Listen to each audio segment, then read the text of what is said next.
nevada mortal en Buenos Aires. Una niebla asesina en un pequeño pueblo de Estados Unidos. Dos historias separadas por más de 20 años, pero tan parecidas que nos lleva a preguntarnos. Stephen King copió El Eternauta para escribir La Niebla. Hoy vamos a sumergirnos en ambas historias, descubrir sus similitudes, sus diferencias, y explorar la sorprendente posibilidad de una inspiración no reconocida. El Eternauta es una historieta argentina creada en 1957 por Héctor Germán Oesterheld y Francisco Solano López. Está ambientada en Buenos Aires, donde una nevada radiactiva comienza a caer, matando instantáneamente a todo ser vivo que toca. Un pequeño grupo de personas, liderado por Juan Salvo, lucha por sobrevivir, hasta descubrir que la nieve es solo la primera fase de una invasión alienígena. Por otro lado, La Niebla, escrita por Stephen King y publicada en 1980, nos traslada a un pequeño pueblo de Maine. Tras una tormenta, una niebla densa cubre el valle. Dentro de ella, se esconden criaturas monstruosas que cazan a los humanos. Un grupo de sobrevivientes queda atrapado en un supermercado, enfrentando no solo a las criaturas, sino también al miedo, el fanatismo y la desesperación. ¿Hasta aquí suena similar? Esto es apenas el principio. En ambas historias, el desastre comienza con un fenómeno climático anómalo. La nieve en El Eternauta, la niebla en La Niebla. Pero no son fenómenos naturales, son creados. En El Eternauta, por invasores alienígenas. En La Niebla, por experimentos humanos.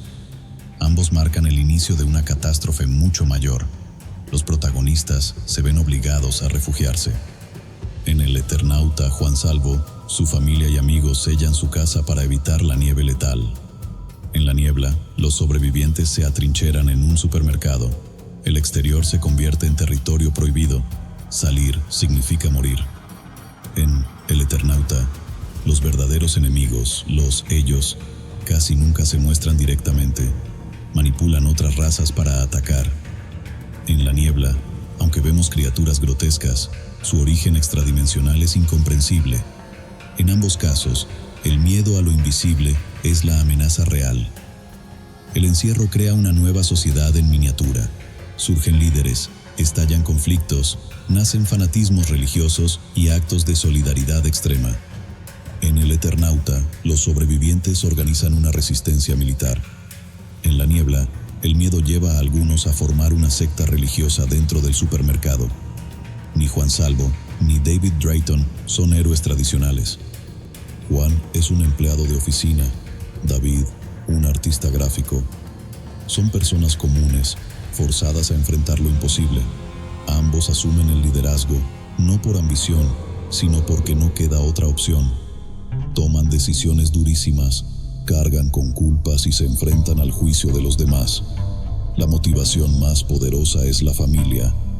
Juan lucha para proteger a su esposa y a su hija. David hará lo que sea por salvar a su pequeño hijo. El amor y la esperanza los impulsan a resistir hasta el final. Pero no todo es igual. El Eternauta tiene un trasfondo político mucho más marcado. Oesterheld plantea una crítica a la represión, al imperialismo, a la dominación de los pueblos. La Niebla, en cambio, se enfoca en el terror psicológico y el miedo primitivo a lo desconocido. También cambia la escala. En El Eternauta, la invasión es global, es una guerra mundial secreta. En La Niebla, todo ocurre en un solo pueblo. Y mientras que en El Eternauta los invasores tienen un plan organizado, en La Niebla el desastre es un accidente, fruto de la arrogancia humana. Aquí llegamos a la gran pregunta. ¿Podía Stephen King haber leído El Eternauta antes de escribir La Niebla? Durante los años 70, El Eternauta fue editado y distribuido en Europa, especialmente en España.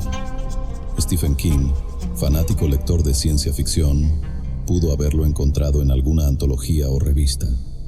No tenemos pruebas concretas, pero al ver tantas coincidencias temáticas, estructurales y narrativas, es difícil descartar la posibilidad de una influencia, aunque fuera inconsciente. Quizá nunca sepamos la verdad. Quizá La Niebla sea simplemente el eco de miedos universales. universales. El miedo a lo desconocido, el miedo a perder todo lo que amamos.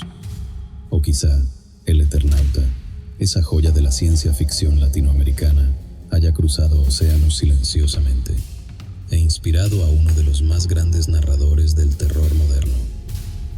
Lo cierto es que ambas historias, cada una a su manera, nos enfrentan al mismo temor ancestral, el miedo a lo invisible, el miedo a la aniquilación total. ¿Y tú qué piensas? ¿Stephen King se inspiró en El Eternauta o fue simple coincidencia? Déjamelo en los comentarios. Si te gustó este análisis profundo, no olvides darle like, compartirlo y suscribirte para más contenido, donde la cultura pop y los grandes misterios se encuentran. Nos vemos en el próximo video.